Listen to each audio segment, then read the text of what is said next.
Hi everybody welcome to honey stories. నేను మీ లక్ష్మి. అసలు love and war 38 episode యార్. ఇది మన ఫ్యామిలీ నాని, తప్పదు భరించాలి అని వెన్నునిమిరాడు దేవ్. నీకు తగ్గపెడం వచ్చింది, చైత్రని కష్టపెట్టకు నాన్న. భార్య కన్నీరు భర్తకు జయం కాదు అని లాలనగా చెప్పింది. అదంటే నాకు ప్రాణం నాన్ని. దాన్ని ఏడిపించి నేనెలా ప్రశాంతంగా ఉంటాను చెప్పు అని నవ్వాడు. తమరింత ప్రేమ కలాపం ఎప్పుడు నడిపారేంటి అని మంటగా అన్నారు భరద్వాజ్. తొలి చూపులో నా మది దోచింది నా చెల్లి. నేనుగా లేకుండా తనలా ఎప్పుడు మారనో నాకే తెలియదు డాడ్ అని భుజాలు స్ట్రాక్ చేశాడు దేవ్. చెంప నిమురుతూ, మీ పెదనాన్న కూడా నీలానే ప్రేమిస్తే ప్రాణం ఇస్తాడు. ఒకసారి మనసులోకి ఏదైనా తీసుకుంటే అది మరవడు, ఆ మనిషిని నమ్మడు అని నిట్టూరుస్తూ వెళ్ళింది పెద్దావిడ. ఒక్కసారి పెదనాన్నతో మాట్లాడాలి డాడ్ అన్నాడు దేవ్. మనల్ని చూడ్డానికే ఇష్టపడడు, ఇంకా కలుస్తాడా అని భుజం తట్టి వెళ్ళారు భరద్వాజ్. ఆవిడ మీ మనసుని అంత గాయపరిచిందా? అంతగా ప్రేమించే మీకంటే తనకు పాపులారిటీ కావాల్సి వచ్చిందా? సినిమా ఆర్టిస్ట్ అవ్వాలనుకుంటే భర్త బిడ్డని వదిలేసుకోవాలా? నువ్వేమి బిగ్ హీరోయిన్ అవ్వలేదు కదా, మరెందుకు అందమైన లైఫ్ని స్పాయిల్ చేసుకుని వెళ్ళావు? చిన్ను లాంటి కూతుర్ని కనాలంటే పెట్టి పుట్టాలి. యువర్ అన్లక్కీ పర్సన్ అని పెదవి విరిచాడు దేవ్. తన పొడవాటి వేళను తలలో పెట్టుకుని బరుక్కుంటూ అటు ఇటు వాక్ చేస్తుంది చైత్ర. డోర్కి ఆనుకుని నిలబడి హ్యాండ్స్ ఫోల్డ్ చేసుకుని అలాగే చూస్తుంది జాను. ఓసే మైదానం, జానమ్మ నీ వైపు గుర్రుగా చూసింది అని ముట్టింది అంతర్పాప.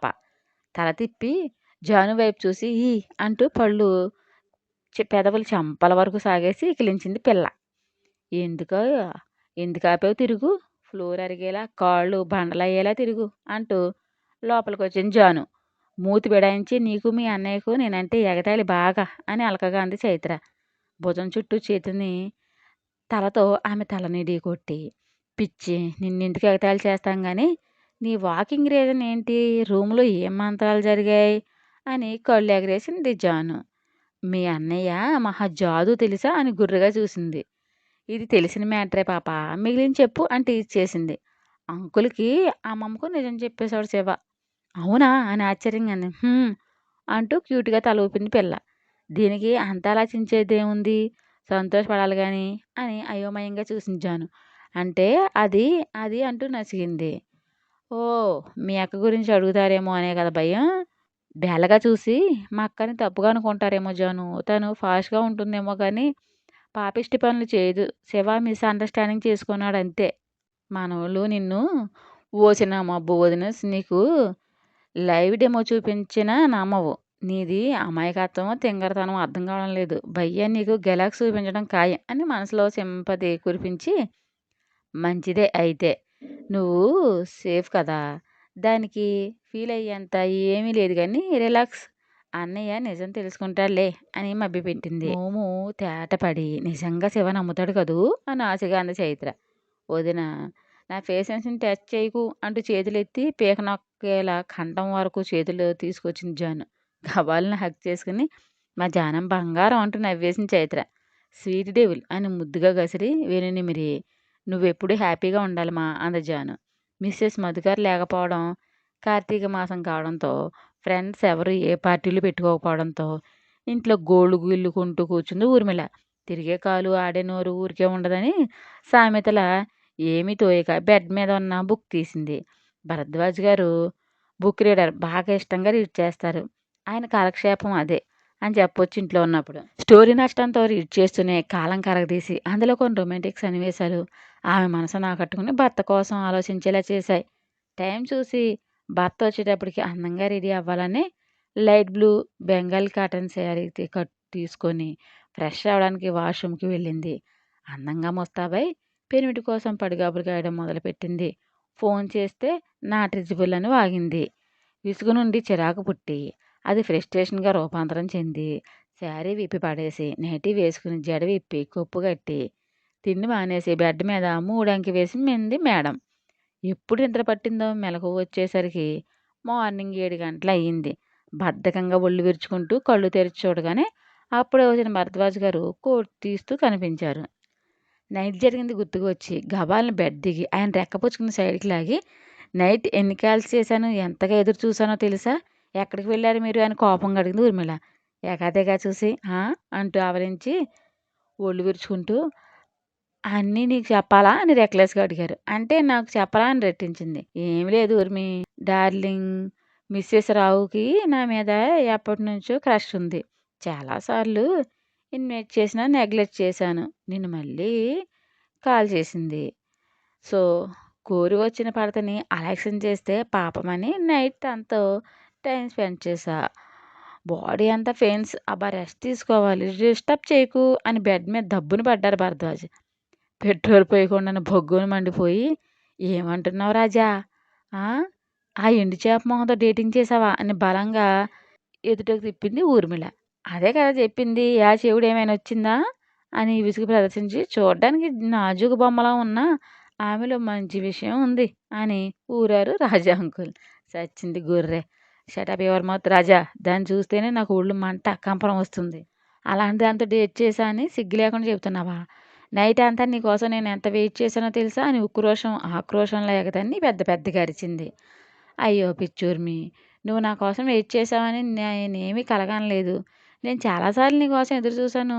వందల వేల సార్లు. బట్ నేనెప్పుడు నిన్ను ఇలా నిలదీయలేదే. మరి నువ్వెందుకు అరుస్తున్నావు? పైకి లేచి కూర్చుని, మనలాంటి హై క్లాస్ సొసైటీ వాళ్ళు ఇలాంటి సిల్లీ నీడ్స్ కోసం థింక్ చేయకూడదు అని నువ్వు చెప్పిందే నేను నేను యాజ్ టీజ్‌గా ఫాలో చేస్తున్నాను. నీలాంటి బ్రాండ్ మైండెడ్ ఉన్న భార్య దొరకడం నిజంగా నా లక్కే అని చెప్పాలి. ఎన్నాళ్ళు నిన్ను బాధ పెట్టలేమో అని అన్ని హోల్స్ మూసేసుకొని, కోరికలు చంపుకొని బతికాను.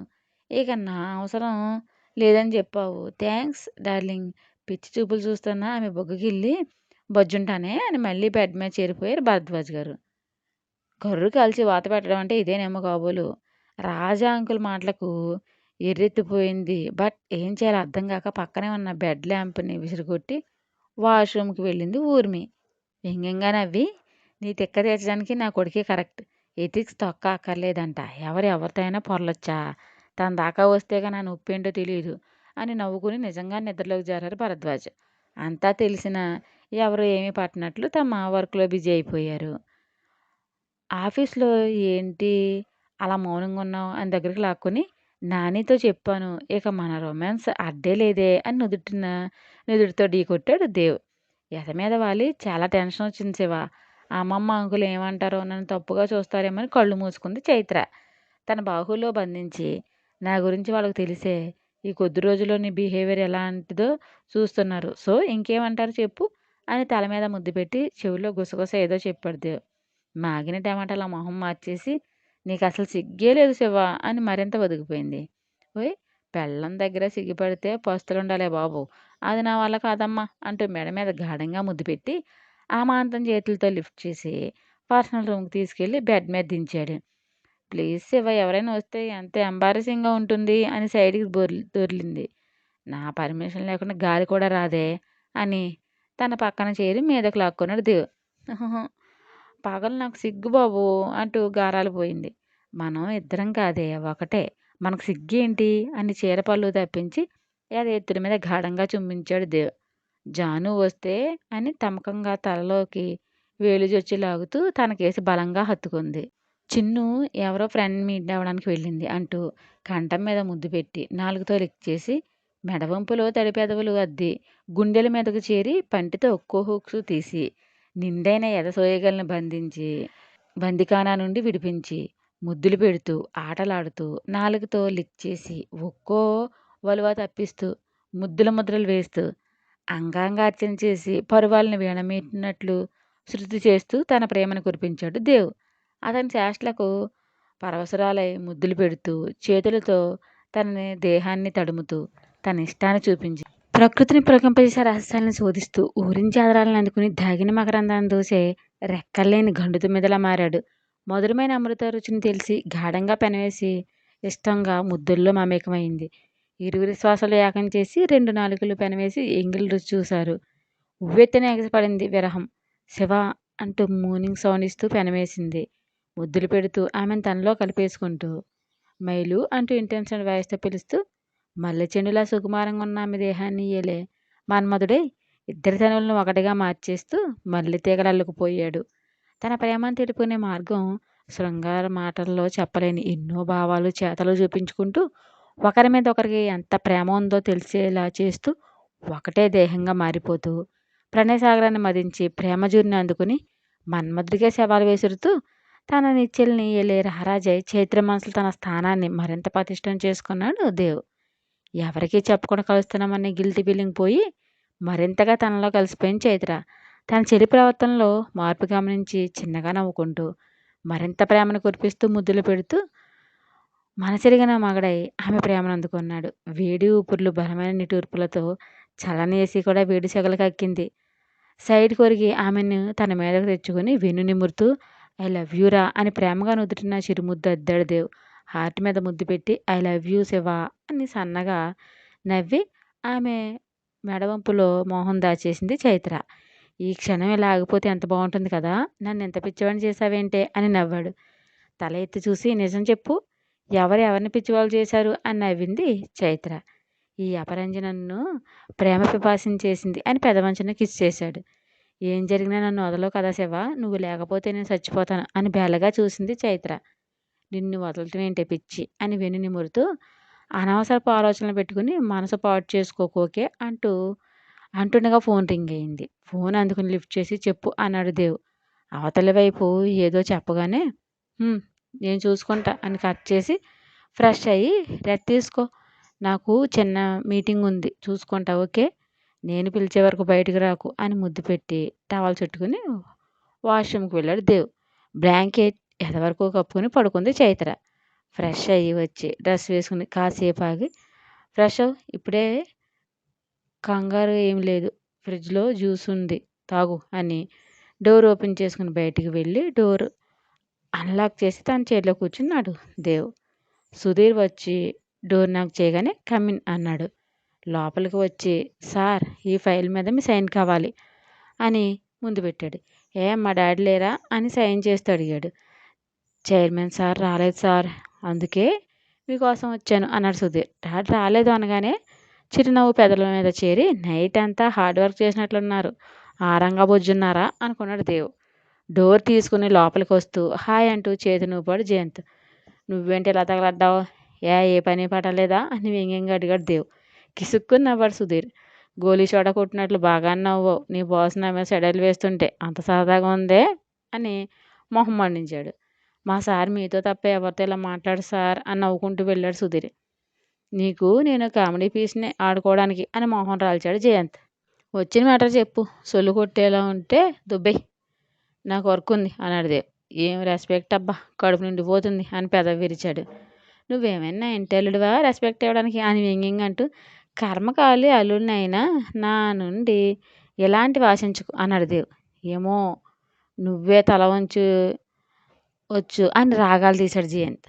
పైత్యపు కళ్ళు మానేసి విషయానికి రా. ఏం లేదు బావా, ఇటు ఏదో వర్క్ మీద వచ్చాను, ఒక లుక్ వేద్దామని వచ్చాను. అవును జాను ఏది అని అటు ఇటు చూశాడు. తనేమైనా బ్లాక్ బీడే కనిపించకపోవడానికి హెడ్ గ్లోబ్లా తిప్పుతున్నావు, బయటికి వెళ్ళారు ఏదో షాపింగ్ ఉంటే. ఓ అవునా, తనే వెళ్ళిందా? అవును. మా సిస్సి ఏం చదువుకుంది అని ఆరాగలాగాడు. ముందు నుండి 3 వెనక నుండి 7 అంట అని వెటకారంగా చెప్పాడు. నీకు గోరోజున ఎక్కువే, నా చెల్లిని అడుగుతా బోడి మధ్యలో నీటి ఎక్కువేంటి అని ఐబ్రో వేవ్ చేశాడు. అడుగు, ఎవరు కాదన్నారు అని చూసావు కదా, ఇక దయచేయి అని నవ్వాడు. ఏంటో ఫ్రెండ్ అనే ప్రేమ ఉండదు నీకు, కానీ నీకు అలా సాగుతుంది అని లేచాడు జయంత్. కాఫీ వస్తుంది తాగి వెళ్ళు, మళ్ళీ పిల్ల చచ్చిన కోతులు ఏడుస్తావు కాఫీ కూడా ఆఫర్ చేయలేదని. ఎంత మర్యాద, నీ మర్యాదకు దండంరా స్వామి, ఆ కాఫీ ఏదో నువ్వే మింగు, బుర్ర మరింత షార్ప్ అయి మమ్మల్ని కాల్చుకుని వేపుకొని తినేయచ్చు అని దండం పెట్టాడు జయంత్. వద్దా, అయితే మాని, నువ్వు తిన్నగా వెళ్ళు అన్నాడు దేవ్.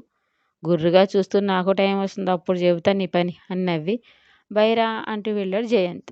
స్టోరీ మీకు నచ్చినట్లయితే ఒక లైక్ ఇచ్చి కామెంట్ చేయండి ప్లీజ్, షేర్ అండ్ సబ్స్క్రైబ్ చేయండి బడ్డీస్.